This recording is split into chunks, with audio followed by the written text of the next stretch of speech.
পাচ্ছি। আল্লাহ আমাদের এই মাহফিলকে কবুল করেন, বলুন আল্লাহুম্মা আমিন। তো সময়টা একেবারেই সংক্ষেপ, লম্বা চওড়া তো ভূমিকা বা বক্তব্য দিবারও জায়গা নাই, কারণ এটা দোয়ার একসাথে বসে ইফতার করা।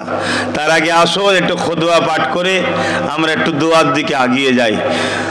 দুরূদ শরীফ। আল্লাহুম্মা সাল্লি আলা মাওলানা মুহাম্মদ ওয়া আলা আলি।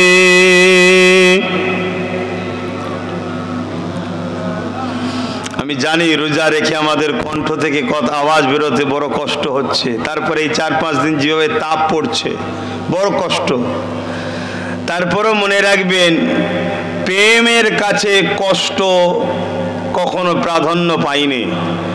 কষ্টকে ওভারটেক করেই প্রেমই সবসময় জিতেছে। জোরে বলুন সুবহানাল্লাহ। অতএব আমাদের প্রেমটা কি এতই দুর্বল যে সামান্য এই রোজা, আমি সামান্য বলতে অন্যদিকে মেসেজ নেবেন না, ফজর থেকে নিয়ে মাগরিব পর্যন্ত না খেয়ে থাকা বা শুকিয়ে থাকা, উপোস থাকা, না পান করা, যার জন্য আমরা ক্ষুধার্ত পিপাসিত, এই কষ্টটা এতটাই কষ্ট যে আমাদের রসুলের প্রেমের কাছে আমার এই কষ্টটা আগে চলে যাবে, এটা হতে পারে না। ইনশাআল্লাহ চেষ্টা করুন, ঈমানকে জাগান। আমাদের ঈমান বড় দুর্বল, আমাদের ঈমান বড় দুর্বল।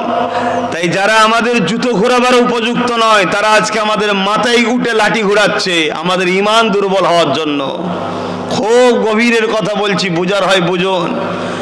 যারা আমাদের জুতোটা যদি বয়, মনে রাখতে হবে তার নসিব বড়। আমি শুধু আমার কথা বলছি না, আমাদের কথা বলছি, কেন আমরা মুহাম্মদ রসুলের গোলাম। এর চেয়ে বড় পরিচয় আর কিছুর দরকার আছে আমাদের? কিন্তু আজকে তারা আমাদের মাথায় উঠে লাঠি ঘোরাচ্ছে, কেন? আমাদের ঈমান দুর্বল। ঈমান দুর্বলের নমুনা দেখুন না, দরুদ শরীফ আমাদের কণ্ঠ থেকে বেরোতে চাইছে না। আসুন উচ্চ আওয়াজে প্রাণ ভরা ভালোবাসায় সকলে দরুদ শরীফ পড়েন। আল্লাহুম্মা সাল্লি আলা মাওলানা মুহাম্মদ ওয়া আলা আলি।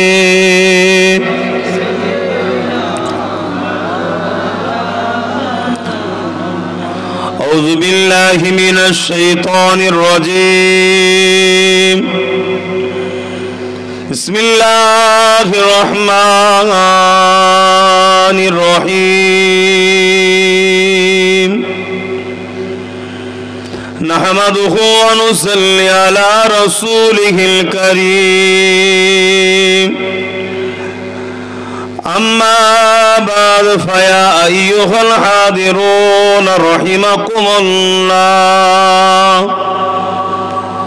قال الله تعالى في كلام المجيد والفرقان الحميد. إن الله وملائكته يصلون على النبي يا أيها الذين آمنوا صلوا عليه وسلموا تسليما. اللهم صل على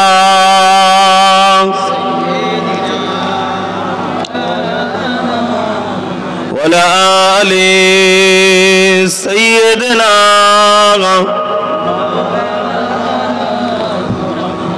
محبتي. اللهم صل على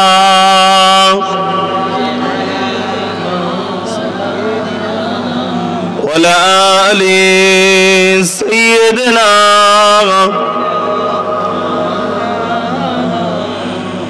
شداغ محشر में लब्बाई लब्बाई जहाँ उम्मतों ने पुकारा मुहम्मद हमें जानो दिल से प्यारा मोहम्मद, मोहम्मद के हम हैं हमारा मोहम्मद। अल्लाहुम्मा सल्ली अला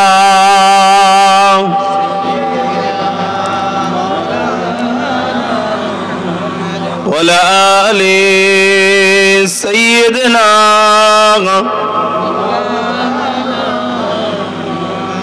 अपने आँखों से देखा नहीं है मगर उनकी तस्वीर सीने में मौजूद है। अपने आँखों से देखा नहीं है मगर उनकी तस्वीर सीने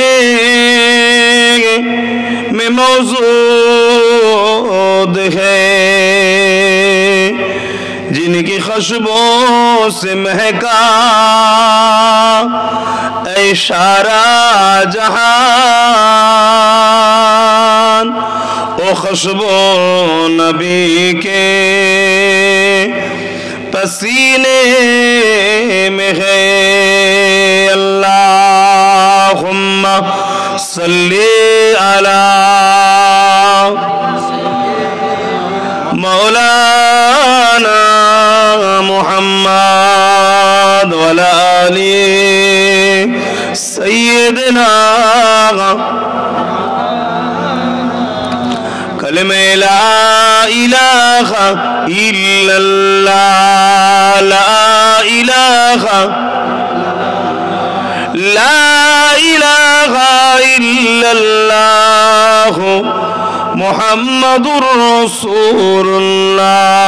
अल्लाहुम्मा सल्ली अला सय्यदना मौलाना मुहम्मद वला आली।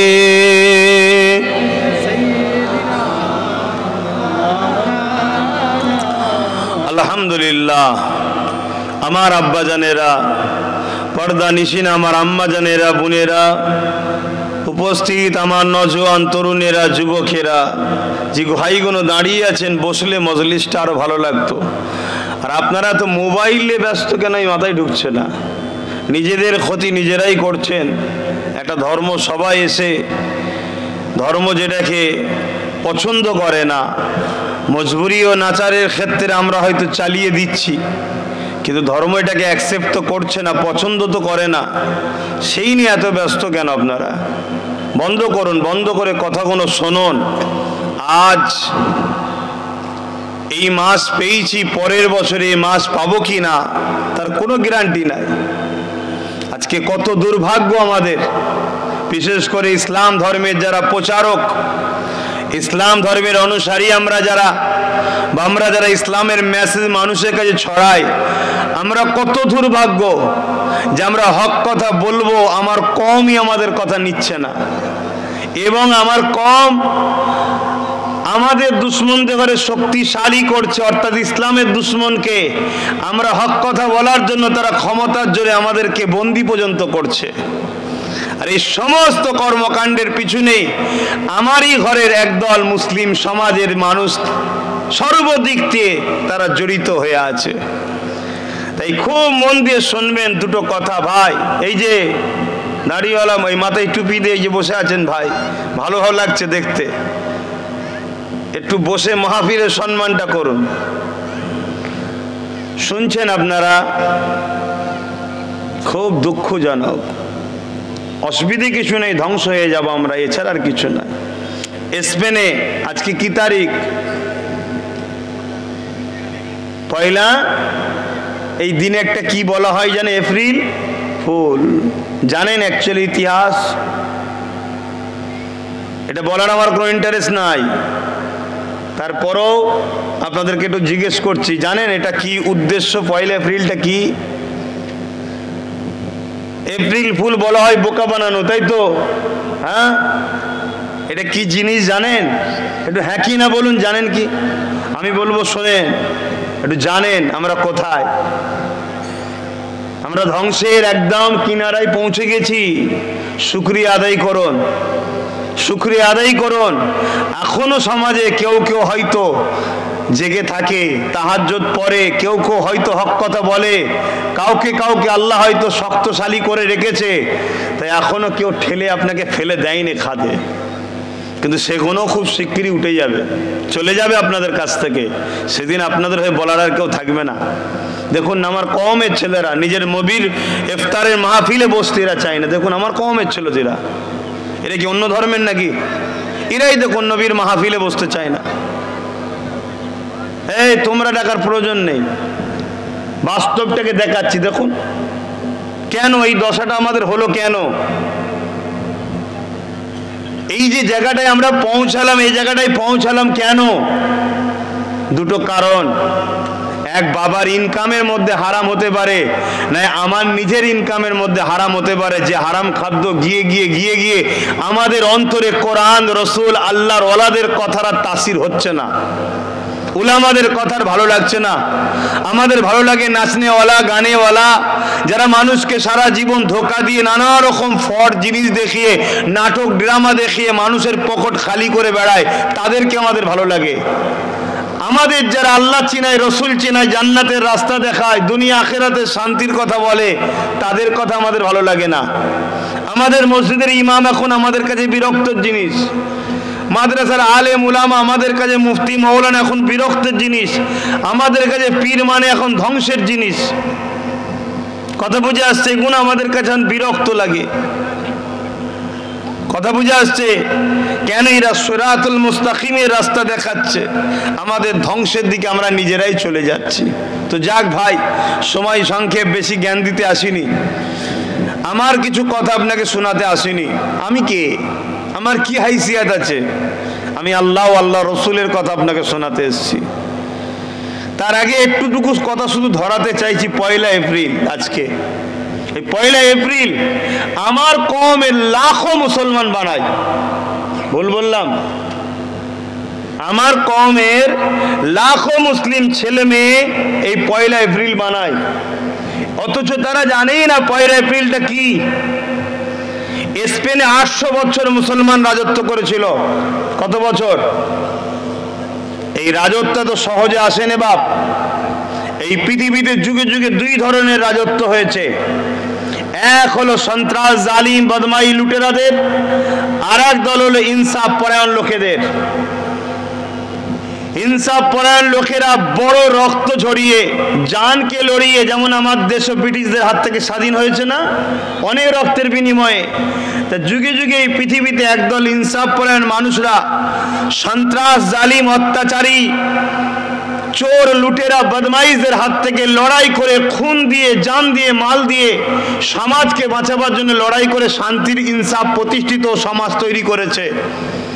কিন্তু এই 1 পিঁড়ি, 2 পিঁড়ি, 3 পিঁড়ি যাওয়ার পর তাদেরই উত্তরসূরিরা লোভ, লালসা, আরাম আয়েসে ভিক্ষার জগতে গিয়ে এমনভাবে নিজেকে বিলিয়ে দিয়েছে, আবার আস্তে আস্তে ওই চোর, বদমাইশ, সন্ত্রাসরা ক্ষমতার আসন দখল করেছে। তো ঠিক তেমনই স্পেনে 800 বছর ন্যায়পরায়ণ ইসলামের অনুসারী সত্যবাদীরা শাসন করছিল। কিন্তু একটা সময় এলো, তারা এত শান্তিপ্রিয় হয়ে গেল, এত আরাম আয়েশ, লোভ, মদ, নেশা, নারী, ভোগ বিলাসিতার মধ্যে এমন জড়িয়ে গেল, আর তাদেরকে জড়ানো হলো বড় প্ল্যান করে। পশ্চিমা দুনিয়া জড়ালো, কেন না জড়ালে এদেরকে শেষ করা যাবে না। তখন তাদেরকে গণহারে হত্যা করা শুরু হয়েছিল। কাকে? তোমার আমার মা বাপ, ভাই বোনদের ঘরে, ইসলামের অনুসারীদের ঘরে। কিন্তু এরপরও সলিড যারা ইসলামের অনুসারী ছিল, এদেরকে কোনোভাবে দমানো যাচ্ছিল না। সেই সময়, তৎকালীন সময়, একজন রানী, খুব মনে রাখবেন, মহিলা, মায়ের জাত, কিন্তু মা থেকে যখন আনাড়ি হয় তখন কিন্তু সে সব থেকে ভয়ঙ্কর তৈরি হয়। যতক্ষণ সে মায়ের জাত মায়ের কাজে থাকে, মায়ের লাইনে থাকে, ততক্ষণ সে পৃথিবীর সব থেকে বড় যোদ্ধা, সব থেকে বড় মমতার জিনিস, সব থেকে বড় নিরাপদের জায়গা হলো মা, নারী। কিন্তু এই নারী যখন তার খোলসটা নারী রয়ে যায়, কিন্তু ভেতরটাকে একটা পিপাসিত রক্ত পিপাসুর জায়গায় চলে যায়, তখন এর থেকে বড় খাতারনাক আর কিছু হয় না। এক নারী রানী সে ঘোষণা দিয়েছিল, স্পেনের এক মসজিদ, সেই মসজিদে যারা আশ্রয় নেবে তাদেরকে মারা হবে না, তারা নিরাপদ থাকবে, এবং মহিলা ও বাচ্চাদের জন্য জাহাজের ব্যবস্থা করা হয়েছে, তাদেরকে মুসলিম রাষ্ট্রে পাঠিয়ে দেওয়া হবে। কিছু বুঝতে পারছেন? ধর্মপ্রাণ মুসলমানরা আল্লাহর ঘরকে ভালোবাসে, ধোঁকাবাজ রানীর পাল্লায় পড়ে গিয়ে মসজিদে সব ঢুকে গেল তালা লাগিয়ে দিয়ে। কিন্তু যারা বোঝে সমাজ ব্যবস্থা, পলিটিক্স বোঝে, তারা কিন্তু খপ্পরে পা দেয়নি, তারা বাইরে ছিল।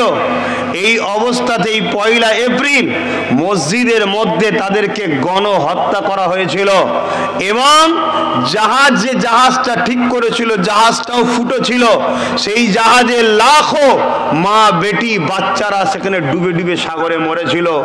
এইভাবে তারা মুসলিমদের হাত থেকে তাদেরকে হত্যা করে স্পেনকে আজাদ করেছিল। এজন্যে তারা আনন্দ বানিয়েছিল যে তাদেরকে আমি বোকা বানালাম, এটা হলো 1 এপ্রিল। আজকে সেটা আমরা মুসলমানরা বানাই। যে জাত তার কওমের খুনের দিনকে আনন্দ বানায়, সে জাতের উপরে খোদার পক্ষ থেকে আযাব আসার অপেক্ষা শুধু থাকা দরকার। এর চেয়ে বেশি কিছু আমি বলতে আর পারছি না, কেন রমজান মাস, দোয়া কবুলের মাস, এখানে অনেক বুঝে কথা বলতে হয়। তো সেই হিসাবে আমি বুঝাতে চাইছি। আসেন আব্বা, চলে আসেন, আসেন। আপনি মুরব্বী মানুষ, দাঁড়িয়ে আছেন সামনে। আচ্ছা আব্বা, ঠিক আছে, আল্লাহ দিয়েছে, আমি মাধ্যম। বস, আসেন, উঠে আসেন। কথা বুঝছেন আমার আব্বা জানেরা? আজও কিন্তু আমাদের ঘরে সেইভাবে বোকা বানানো চলছে। আবার নতুন করে আমাদেরকে নকল ফেকদারি টুপিওয়ালা, নকল ফেকদারি রোজাদার, নকল ফেকদারি ইসলাম দরদি, নকল ফেকদারি আমাদের কাছে এখনো আবার ঘুরঘুর করছে, যারা নতুন করে কিন্তু আমাদেরকে আবার একবার মিটিয়ে দিবার চেষ্টা তারা চালাচ্ছে। বড় দুঃখের সাথে বলতে হয়, একবার দুবার নয়, প্রায় বারবার আমাদের উপরে বহুত হামলা হয়েছে, শুধুমাত্র আমাদের গাফলতির জন্যে, আর আমরা আমাদের রসুল মুহাম্মদ সাল্লাল্লাহু আলাইহি ওয়াসাল্লামকে ছেড়ে দিবার জন্য আমাদের এই দুর্দশা হয়েছে। আপনি ইতিহাস খুলে দেখুন, চিঙ্গিস খান বাগদাদকে পুরো উজাড় করে দিয়েছিল, হালাকু খান এত মেরেছিল, আমাদের এই মাথার খুলি দিয়ে বড় বড় রাজপ্রাসাদ তৈরি করেছিল। এরপরও আল্লাহর শুকর আমরা 200 কোটি এখনো আছি। কেন? আমরা প্রতিশোধ নিই না, আমরা মানুষকে পাল্টে দিই। জোরে বলুন সুবহানাল্লাহ। যেমন পাল্টাই, কেমন? এই গত কয়েক সপ্তাহ আগে সাউথ আফ্রিকার সব থেকে বড় গির্জার যিনি ধর্মগুরু ছিলেন খ্রিস্টানদের, তিনিও ইসলাম কবুল করেছে। জোরে বলুন সুবহানাল্লাহ। কিন্তু দুঃখের সাথে বলতে হয়, আমার কওমের এক শ্রেণীর মুসলিম দাবিদার, যাদেরকে আরবি ভাষাতে, কোরআন ও ইসলামের ভাষাতে মুনাফিক বলা হয়, তারা নিজেদের সামান্য সিদ্ধি স্বার্থের জন্য নিজের কওমের দুশ্মনকে শক্তিশালী করে তোলে বারবার। আর তারা ওই শক্তির জোরে আমাদের মতো যারা ইসলামের পক্ষে কওমকে বুঝায়, হকের পক্ষে কওমকে বুঝায়, মানবতার পক্ষে কওমকে বুঝায়, মানব বন্ধনের পক্ষে কওমকে বুঝায়, গরিবকে বাঁচাবার পক্ষে বুঝায়, তারা ওই সকল আমারই কওমের এই মুনাফিকদের সহযোগিতায় যারা ক্ষমতায় আসে, তারা কি করে? এই ক্ষমতা নিয়ে আমাদের মতো মানুষকে তখন জেল দেয়, বন্দি করে, আমাদের কণ্ঠকে রোধ করে। দুঃখ এটাই। তো যাক, একটা বিষয় বলতে গিয়ে, 1 এপ্রিল বলতে গিয়ে ওদিকে গেলাম, আমি ফিরে আসছি আমার রোজার দিকে। কিন্তু আমি ভাবছি এই প্রোগ্রামটা যে করছেন, নিশ্চয়ই আপনাদের একটা কমিটি আছে তো নাকি? সে কমিটির উচিত একটু খেয়াল রাখা। অবলা পশুগুলো ঢুকে পড়ছে, এগুলোকে খেয়াল রাখা দরকার। তারা কি বোঝে? তবে মনে রাখবেন, মানুষের মধ্যে কিছু মানুষ আছে চতুষ্পদ জন্তুর থেকেও নিকৃষ্ট। এটা আমার কথা না, আমার আল্লাহর কথা। একটু বলবেন, বলবেন, এটা আমার আল্লাহর কথা। মানুষের মধ্যেও কিছু মানুষ আছে যারা চতুষ্পদ জন্তুর থেকেও নিকৃষ্ট। কথা বুঝে আসছে? আল্লাহ আবার মানুষকেই বলেছে আমার সব থেকে প্রিয় সৃষ্টি হলো মানুষ। দেখো না, তোমাদেরকে মানা করার পরে এখনো যেই মোবাইলে তোমরা ব্যস্ত আছো। পরিবর্তন হও আমার যুবক, সেদিন বেশি দিন নয়। যদি পরিবর্তন না হও, প্যালেস্তাইনের মুসলমানের মতো তোমার সামনে তোমার মা বেটিকে রেপ করবে, তোমায় দেখতে হবে। ভাষাটা খারাপ লাগলে আব্বাস সিদ্দিকীর থেকে দূরে থাকবেন। সত্য কথা বলতে আমাকে ঘাবড়ায় লাগেনি। যদি তুমি পরিবর্তন না হও, সেদিন বেশি দূর নয়, তোমার চোখের সামনে তোমার বাড়িগুলো ভেঙে ভেঙে পড়বে। আর ওই বাড়ির চাপা তোমার বাবা পড়বে, তোমার ভাই পড়বে, তোমার স্ত্রী পড়বে, তোমার মা পড়বে, তুমি নিজেও একদিন চাপা পড়বে। যদি পরিবর্তন না হও যুবক, আজ তুমি ফলমূল খাচ্ছ, কাল তোমার ওই অবস্থা হবে যেটা আজকে প্যালেস্তাইনের হচ্ছে। ইফতার খোলার পানি পর্যন্ত তারা পাচ্ছে না। হ্যাঁ, এটা আমাদের জন্য বড় দুঃখ, বড় ব্যথা। কিন্তু তাদেরও পূর্বপুরুষদের কিছু একটা মিস্টেক হয়েছে, সেই মিস্টেকের আজকে ফল তারা ভোগ করছে। কি মিস্টেক?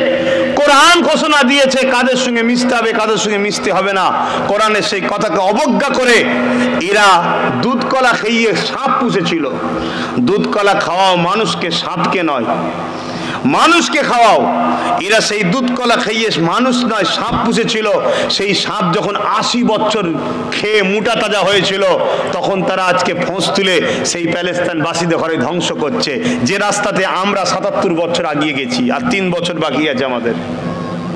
হ্যাঁ, 3 বছর আব্বাস সিদ্দিকী বেঁচে থাকবে কি আমি জানি না, কিন্তু 3 বছর পর তোমরা কিন্তু বেঁচে থাকবে। হাড়ে হাড়ে বুঝবে আব্বাস সিদ্দিকীর কথাটা সেদিন কেমন লাগছিল। আজকের দিন আমাদের সব থেকে বড় ক্ষতিকারক যদি হয় কারা? একদল দাড়িওয়ালা, টুপিওয়ালা, নামধারী, ভেকধারী, মুফতি, মাওলানা, আলেম ওলামা আমার সমাজে নুকি আছে। তারা সব থেকে বড় ক্ষতিকারক আজকে আমাদের জন্য। আপনি সমাজের দিকে তাকিয়ে দেখুন, সব থেকে বড় ক্ষতিকারক তারা আমাদের জন্য, সবাই নয়। কেন? নবীর ওয়ারিস হলো উলামারা। উলামা ছাড়া আমরা দুনিয়াতেও শান্তি পাবো না, আখিরাতেও শান্তি পাবো না। কিন্তু একদল আছে না নাই? খেয়াল করে দেখুন, আজকে সবচেয়ে বড় ক্ষতিকারক এরাই। সব জায়গায় ফতোয়াবাজি করে, বড় প্ল্যান করে আজকে যারা প্যালেস্তাইনবাসীদেরকে যেমন আজকে যারা হত্যা করেছে, আমাদেরকেও যারা হত্যা করতে চায় বড় প্ল্যান মাফিক, বড় প্ল্যান করে এরাই দেখবেন তাদেরকে সমাজের বুকে প্রমোট করতে চাইছে, প্রজেক্ট করতে চাইছে, তাদের হয়ে নানা রকম সাফাই গাইতে চাইছে। কিন্তু একবার আমার কওমের দুর্দশা, আমার কওমের শিক্ষা, আমার কওমের বেকারত্ব, আমার কওম কিভাবে আগামী দিন মাথা তুলে বাঁচবে, এলিয়ে কথা নাই। এলিয়ে বলবেও না, এলিয়ে ঝগড়াও করবে না, এদিকে কথাও বলবে না। তা আমার কওম, আপনারা আমার কওম হন, আপনারা আমার নবীর উম্মত। আপনি যে আল্লাহকে আল্লাহ বলে মানেন, আমি সে আল্লাহকে আল্লাহ বলে মানি। আপনি যে নবীকে নবী বলে মানেন, আমি সে নবীকে নবী বলে মানি। আমাদের জন্য বড় ঘোর অন্ধকার ছেয়ে আসছে। একটু ভাবুন, একটু বুঝুন, এটা রোজার মাস। এই মাসে দোয়া কবুল হয়। বলার উদ্দেশ্য একটাই, বেশি করে সেজদা দেন এই মাসে, আর আল্লাহর কাছে সমস্ত পাপের জন্য ক্ষমা চান। বিশেষ করে একটা পাপের জন্য বারবার ক্ষমা চান, যে আল্লাহ আমাদের ভুলের জন্যেই আজকে ভারতবর্ষের মসজিদগুলো বেউজ্জতি হচ্ছে, আমাদের ভুলের জন্যেই ভারতবর্ষের মাদ্রাসাগুলো জঙ্গি তৈরি হয়, বলার সাহস পাচ্ছে, আমাদের ভুলের জন্যেই আজকে আমাদের বাচ্চাগুলো ক্ষুধার্ত আছে, আমাদের ভুলের জন্যেই আজকে আমরা কর্মহীন হয়ে যাচ্ছি, আজকে আমাদের ভুলের জন্যই এতিম সাহারা পাচ্ছে না, বিধবা অধিকার পাচ্ছে না, আমাদের ভুলের জন্য। আমার কথা মাথায় ঢুকছে কি জানি না, আমাদের ভুল আছে না নাই বলুন? যারা এতিমকে লুটেছে, বিধবাকে লুটেছে, মাদ্রাসার বিরোধী করেছে, মাদ্রাসাকে মিটাতে চেয়েছে, সে বোলডুজার দিয়ে হোক, শিক্ষা বন্ধ করে হোক, বা যে কোনো প্ল্যানে হোক, দুশ্মনী হয়।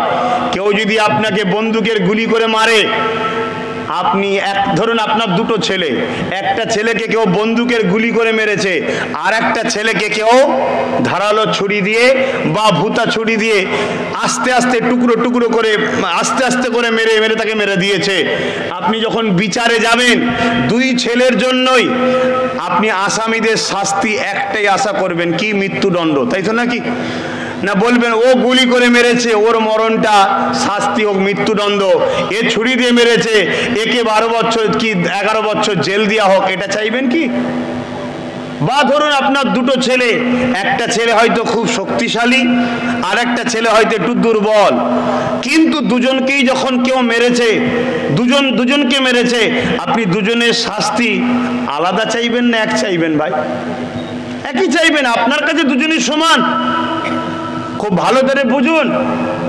তো সেই জায়গায় আমি বুঝাতে চাইছি, যদি কেউ বোল্ডুজার দিয়ে আমার মাদ্রাসা মিটাতে চায়, যদি কেউ আইন তৈরি করে ক্ষমতার জোর দেখিয়ে আমার মাদ্রাসার বিরোধী করতে চায়, সেও যেমন আমার কাছে দুশ্মন।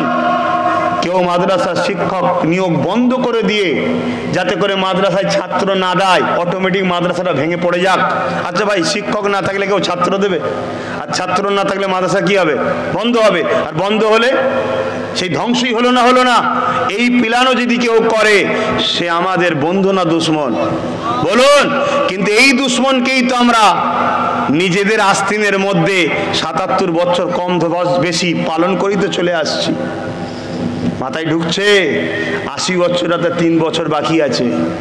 প্যালেস্তাইনবাসীও ঠিক এইরকম দুশ্মনকে 80 বছর ধরে খাইয়েছিল, যাদের পরনের কাপড় ছিল না, পায়ের জুতো ছিল না, ঘর ছিল না, থাকার জায়গা ছিল না, অধিকার ছিল না, ক্ষমতা ছিল না, প্যালেস্তাইনবাসীর কাছে যে কেঁদেছিল, তোমরা আমাকে বাঁচাও, তোমরা আমাকে দেখো, তোমরা আমাকে আশ্রয় দাও। নিরীহ মুসলমান বড় দিল বড় মনে দয়া, তাদেরকে আশ্রয় দিল। একবারও ভাবলো না কাকে আশ্রয় দিচ্ছি, মানুষ না সাপ? আরে দুটো হাত থাকার নাম মানুষ নয়, দুটো পা থাকার নাম মানুষ নয়। দুটো হাত পা জীবজন্তুর মধ্যে আছে না নাই? দুটো চোখ থাকার নাম মানুষ নয়, এটাও জন্তুর মধ্যে আছে না নাই? মুখে কথা বলতে পারছে, এটা মানুষ কেন? জীবজন্তু কথা বলতে পারে না? খাওয়ার নামে মানুষ, জীবজন্তু খাই না? ঘুমাবার নামে মানুষ, জীবজন্তু ঘুমায় না? তার মধ্যে আছে তো। মানুষের খসলতটা কি? লা ইয়ারহামুল্লাহু মান লা ইয়ারহামুন নাস। যে মানুষের উপরে দয়া করে না, সে আল্লাহর দয়া পাবে না। যেই খসলত যার মধ্যে নাই, সে মানুষ কিসের? এগুলো তো আমরা দেখিনি। আপনার আমার কথায় কি অসুবিধা হচ্ছে? কেন আপনাদের এলাকায় কখন এসেছি কি আমি বুঝতেই পারছি না, কোনটাতে ঢুকালো, কিভাবে নিয়ে এলো। আমি এসেছি কখন এলাকায়? তো সেই জায়গায় বাপ, আমাকে সবাই পছন্দ করেন এটা আমিও জানি, আর সবাই পছন্দ করুক আমি আশা কোনোদিন করিও না। কেন? আমার নেতা হযরত পোপের মুহাম্মদ সাল্লাল্লাহু আলাইহি ওয়াসাল্লাম, তিনার তুলনা হয় না, যিনাকে আল্লাহ বলছে ইন্নাকা লাআলা খুলুকিন আযীম, সবথেকে উত্তম চরিত্রওয়ালা হলো আমার মুহাম্মদ রাসূল। জোরে বলুন সুবহানাল্লাহ। কে বলছে? স্বয়ং সৃষ্টিকর্তা আল্লাহ। সেই রাসূলুল্লাহকে সবাই চেয়েছে ভাই, বলেন সবাই ভালো বলেছে? আজও সেই রাসূলুল্লাহর বিরুদ্ধে একদল মানবরূপী পশু আছে না নাই? তা সেই নবীর গোলাম দাবি করবা, সবাই আমাকে ভালোবাসবে আশা করাটা গোলামের প্রকৃত পরিচয় হতে পারে না। তাই সবাই ভালোবাসবে আশা আমি করিও না, আর সবাই ভালোবাসে গিয়ে চেষ্টাও করি না। আমি চেষ্টা করি রসুলের দেখানো রাস্তায় চলার। আমরা অনেকে মনে করি রসুল পাক শুধু আমাদেরকে দাড়ি টুপি নামাজ রোজা হজ যাকাতটা দিয়ে গেছে, কিন্তু ইতিহাস বলছে এগুলো অনেক পরে দিয়েছে। সর্বপ্রথম রসুল আমাদেরকে শিখিয়েছে অন্যায়কে মিটিয়ে দাও, এটা প্রথম শিখিয়েছে। আসুন, এখানে অনেক ওলামা ভাই রয়েছেন, অনেক বিভিন্ন জায়গা থেকে পড়াশোনা করেছেন, দ্বীনের তালিম অর্জন করেছেন। বলুন কেউ দাঁড়িয়ে যে আব্বাস সিদ্দিকীর কথা ভুল হচ্ছে? আমার রাসূল পাক সাল্লাল্লাহু আলাইহি ওয়াসাল্লাম দুনিয়ায় এসেছিলেন 570 খ্রিস্টাব্দে 12ই রবিউল আউয়াল সোমবার শবে সাদেকের সময়। নবী পাক সাল্লাল্লাহু আলাইহি ওয়াসাল্লাম 40 বছর বয়সে নবুয়তের এলান করেছে, নবুয়তের কাজে জয়েন্ট হয়েছে, কাজ শুরু করেছে। অর্থাৎ 570-এর সঙ্গে 40 যোগ হলে 610 হয়। আর নবী পাক মেরাজে গেছে 621-এ, সেখান থেকে নামাজ রোজা এনেছে। তাহলে 610 আর 21 20 খানে 11 বছর। 11 বছর নবী কি করেছে? নামাজ তো তখন ফরজ হয়নি, রোজা তো তখন নবী আনেনে। তাহলে কি করেছিল 11 বছর? এই 11 বছর প্রত্যেকটা সন্ত্রাসের বিরুদ্ধে লড়াই করেছে, প্রত্যেকটা গরিবের পক্ষে দাঁড়িয়ে গরিবের দুশ্মনদের বিরুদ্ধে লড়াই করেছে। নারীকে জ্যান্ত পুঁতে দেওয়া হতো, রাসূলুল্লাহ নারীদের পক্ষে দাঁড়িয়ে যারা নারীদের বিরোধী ছিল তাদের বিরুদ্ধে লড়াই করেছে। যেসব শাসকরা প্রজাদের ঘরে জুলুম করতো ওই সব শাসকদের বিরুদ্ধে লড়াই করে প্রজাদের ঘরে আজাদ করেছে।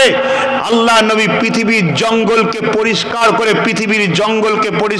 পৃথিবীতে আলো ফুটিয়েছে, পরিষ্কার বাগান তৈরি করেছে, সন্ত্রাস মুক্ত করেছে, চোর মুক্ত করেছে, মদ মুক্ত করেছে, দুর্নীতি মুক্ত করেছে, রেপ মুক্ত করেছে, জুলুম মুক্ত করেছে। এইভাবে পৃথিবীকে শান্ত পরিবেশ যখন তৈরি করে দিয়েছে 11 বছর লেগে গেছে। আমার আল্লাহ বলেছে, বন্ধু বাগান তো পরিষ্কার, চলে আসুন ওই বাগানে গিয়ে নামাজের চাষ করুন, নিয়ে যান, রোজার চাষ করুন, নিয়ে যান। জোরে বলুন সুবহানাল্লাহ।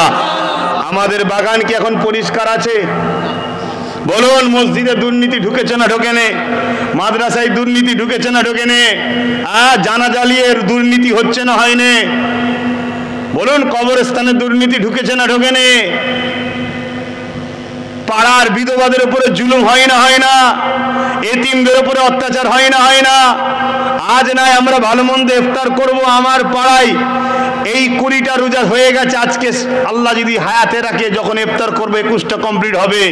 এই 20টা রোজায় আপনার পাড়ায় 5টা হলে, এমনও বাড়ি আছে 5টা হলে আছে, চ্যালেঞ্জের সাথে বলছি আছে, যারা লোকের কাছে হাত পাততে বেরোয় না, লোককে বলে না আমি গরিব, তারা কিন্তু রাত্রিরে চোখের পানি ফেলে আল্লাহর কাছে কেঁদে বলে, আল্লাহ আপনি আমাকে জিহাদে রেখেছেন শুকরিয়া, কিন্তু আমার বাচ্চাটা শখ করে একটু ভালো মন্দ ইফতার করার, খোদা আপনি আমার রুজির ব্যবস্থা করুন। কিন্তু একবারও ভেবেছেন ওই লোকের রুজি কে চুরি করে খেলো? ওই লোকটা গরিব হলো কার দ্বারা? কোন বদমাইশের জন্য, কোন অত্যাচারী লোকের হাতে ক্ষমতা যাওয়ার জন্য এই গরিব হলো? কে হকটা মেরে নিল? কখনো চিন্তা করে দেখেছেন? আপনি হয়তো ডাইরেক্ট ওর হক মারেননি, কিন্তু ওর হক যে মারে তাকে হক মারার ক্ষমতাটা আপনারা দিয়েছেন। আল্লাহ ছেড়ে দেবে নাকি আপনাদের ঘরে? না আমায় ছেড়ে দেবে? এখনো আসুন এই রোজার মাসে বেশি বেশি করে তওবা করে বলুন, আল্লাহ আমরা ফেঁসে গেছি, 3 বছর আর হাতে আছে 80 বছর হতে, চারিদিকে ঘিরে ফেলেছে, খোদা আমরা আমাদের তওবা করছি, আর কোনো চোর বদমাই লুটেরা গুন্ডা সন্ত্রাস সাম্প্রদায়িকতার পক্ষে দাঁড়াবো না। আমরা নিজেরা নিজেদের কথা ভাববো, যাতে করে আগামী দিন আমাদের বাচ্চারা শিক্ষা স্বাস্থ্য মাথা ইজ্জত তুলে বাঁচতে পারে, তার জন্য আমরা ভাববো। কতদিন আর তেজপাতা হয়ে থাকবেন? একটু নুন হন না। শুনতে হয়তো নুনকে খারাপ লাগতে পারে, আরে তেজপাতা রান্নার কাজে ব্যবহার হয় ঠিকই, কিন্তু রান্না মিটে গেলে তাকে চেটে ফেলে দেওয়া হয়। আর নুন সব রেডি হওয়ার পরও একে ছাড়া খাওয়া যায় না। নিজেকে নুন বানান, তাতে পোকা লাগবে না। আর তেজপাতা যদি বানিয়ে রাখেন 77 বছর যেমন ফেলে দিয়েছে, আগামীতেও ফেলবে। আপনি তো চলে যাবেন, আপনার এই বেগুনা বাচ্চাগুলো, ছোট ছোট বাচ্চাগুলোর জন্য কি করে যাচ্ছেন? একটু ভাবুন। আপনার ভুলের জন্য 3 বছর পর এই বাচ্চাগুলোকে না কাফন পরতে হয়, যেমন আজকে প্যালেস্টাইনের বাচ্চাদের কাফন পরতে হয়েছে, 8000 বাচ্চাকে কাফন পরতে হয়েছে। কি অপরাধ এই বাচ্চাগুলোর? 7 দিনের বাচ্চাকে কাফন পরতে হয়েছে, 9 বছরের বাচ্চাকে ফাঁসিতে ঝুলতে হয়েছে। এটা কোথাকার ইনসাফ? শুধুমাত্র দোষ কাউকে দেবো না, আমাদের দোষ, আমাদের দোষ। কারো পিছনে সমালোচনা করে লাভ নেই। নিজেকে চিনুন, নিজেকে দেখুন। আমরা যদি না কাউকে ঠেলে কাঁধে তুলতাম, তাহলে কারো বাড়ি চুরি করার কারো ক্ষমতা ছিল না পাঁচির ডিঙ্গে যাওয়ার। আমরাই তো কাঁধে করে তুলে তাকে পাঁচির ডিঙ্গে পার করিয়েছি। সে চুরি করে 10,000 কোটির মালিক হয়েছে, আপনাকে 10 টাকা দেয়নি, কিন্তু যখন ধরা সে পড়বে আপনি কি বাদ যাবেন? আপনি বলবেন নাকি জাহাপানা আমি তো 10 টাকাও পাইনি? আপনাকে প্রথম ফাঁসি দেওয়া হবে। কেন? তুই যদি কাঁধে না তুলতি সে 10,000-এর চুরি করতো না, তুই সব থেকে বড় বদমাইশ। তাহলে আমাদের দোষটা কত বড় বুঝতে পারছেন? আমার আব্বা জানরা আমার কথায় কি কষ্ট পেয়ে যাচ্ছেন নাকি? না হয়তো বসে পড়েছেন বিছখানে, উঠতে পারছেন না, একটা চক্ষু লজ্জাও লাগে। আবার দাদা হুজুরের আওলাদ তো কি বলি বল দিন, তোদের বাপ তোকে তো খুব ভালোবাসতাম, সেই ঘরের ছেলে কি বলি? বাপ দাদুর জন্য আব্বাস সিদ্দিকীকে কেউ যদি ভালোবাসেন, আমি ওই ভালোবাসাকে সম্মান জানাই, কিন্তু ওর থেকে বেশি আপনাকে দাদু নয়, দিন নবীর ইসলাম। আপনার কাছে দাদা হুজুর বাপ দাদু আগে নয়, আপনার কাছে মোহাম্মদ রসুল আগে। আমার বাপ দাদুর জন্য বাংলার মানুষ মোহাম্মদ রসুলকে পেয়েছেন, আমি অস্বীকার করছি না, কিন্তু বাপ দাদুর জন্য শুধু ভালোবাসবেন, এ ভালোবাসাকে আমি সম্মান জানাচ্ছি, ভুরুক্ষেপ করবো না, কিন্তু এটা দুঃখ লাগবে যদি শুধু ওই কারণে ভালোবাসেন।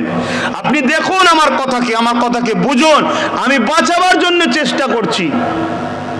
আপনি জানেন চীনের উহান শহর যেখান থেকে ওই করোনা ভাইরাস শুরু হয়েছিল, কেন ওখানে মুসলমানের উপরে কি জুলুম হতো আপনি জানেন? যারা রোজা রাখতো জোর করে তাদের পায়ের এই গাঁটেতে বাঁশ দিয়ে ঝুলিয়ে দিত বেঁধে, আর তলায় কড়াতে পাত্রে আগুন করে ঝুলিয়ে রাখা হতো। জানেন তাদেরকে জোর করে রোজা ভাঙানো হতো? জানেন তারা কোরআন ঘরে রাখতে পারে না? কোন শক্তি তাদেরকে এই জুলুম করছে? আজকে সেই শক্তি আমাদেরও আস্তে আস্তে মসজিদ মাদ্রাসাগুলোকেই তো মিটাচ্ছে। যদি আমরা না ভাবি তো আগামী দিন কে ভাববে? আজকে সেই একদল অপদার্থ আজকে দেখা যায় আমাদের ইফতার পার্টির নামে, ইফতার নামে সেখানে এসে মাথায় টুপি দিয়ে বসে যাচ্ছে, অথচ ফলের দাম কত বলুন, জিনিসপত্রের দাম কত?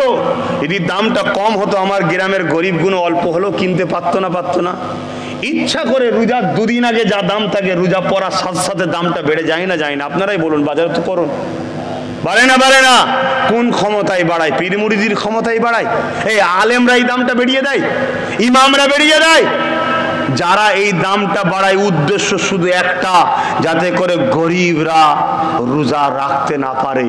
রোজা যখন রাখতে যাবে স্বাভাবিক ইফতার করতে হবে, পয়সা দরকার, ফলের দাম আগুন সোয়া, কিনতে পারবে না, রোজা রাখবে না, ও পাপী হবে।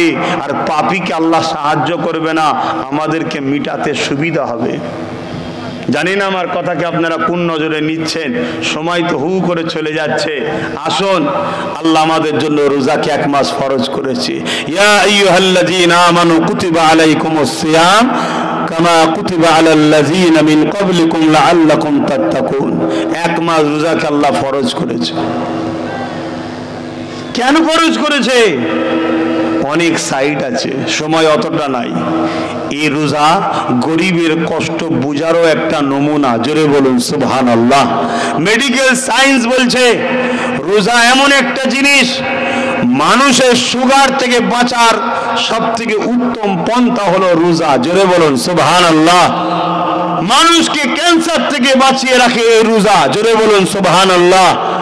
এই রোজা আপনার লিভারকে, আপনার পাকস্থলীকে রেস্ট দিয়ে নতুন করে আপডেট করে দেয়। জোরে বলুন সুবহানাল্লাহ।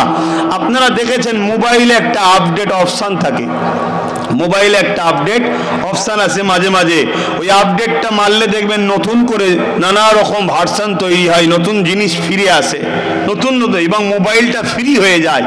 আমি মনে করি 11 মাস পরে 1 মাস রোজাটা আমাদের জন্য নতুন, 11 মাসের জন্য পুরো শরীরকে নতুন করে আপডেট করে দেয় আল্লাহ। জোরে বলুন সুবহানাল্লাহ, আরো জোরে বলুন সুবহানাল্লাহ। এই রোজার মাসের কত ফজিলত! কিয়ামতের দিন রোজাদাররা আল্লাহর আরশে আজিমে মেহমানদারি হবে, যেদিন সবাই বিচার নিয়ে নফসি নফসি করবে। এখানেই আখিরি দোয়া হবে, ভাইজান হুজুর কিবলা দোয়া করবেন।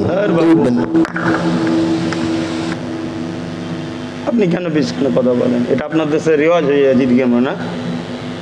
কাউকে ধরে রাখার পক্ষে আব্বাস সিদ্দিকী নয়। 2-4টে লোকের ইচ্ছা থাকতে পারে তারা ঘরে যে ইফতার করবে, 2-4 জন যাই যাক না, তারা আমাদের সঙ্গে ইফতার নাও করতে পারে, তো কি হয়েছে? আমি কথা বলছি, বিছখানে বলবেন না, খবরদার। হয়তো জানা নেই আপনাদের এখানে হয়তো এরকম সিস্টেম আছে।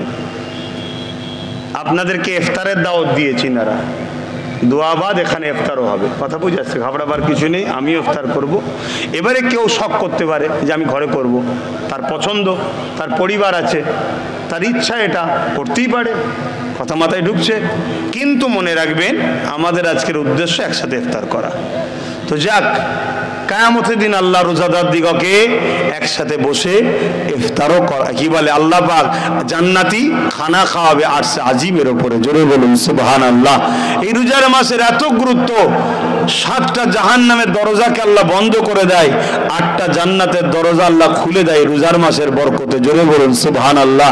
এই রোজার মাসে কোরআন নাজিল হয়েছে, এই রোজার মাসে লাইলাতুল কদরের রাত, কত যে রাতটা চলে গেল, ওটাও কদরের রাত। তবে বেশিরভাগ মুফাসসিরিন মুহাদ্দিসিনরা বলেছে 27 রমজান, কিন্তু আমি মনে করি বা বহুত উলামারা বলছেন যে বেজোর রাতগুলোকে তোমরা কদরের রাত হিসাবে ইবাদত করো, কেন একটা রাত ইবাদত 1000 মাসের ইবাদতের সওয়াব আল্লাহ মিলায়। জোরে বলুন সুবহানাল্লাহ। আসুন দোয়া চাওয়া হবে, তার আগে দয়ান নবীর উপর একটু সালাত ও সালাম। ইয়া নবী সালাম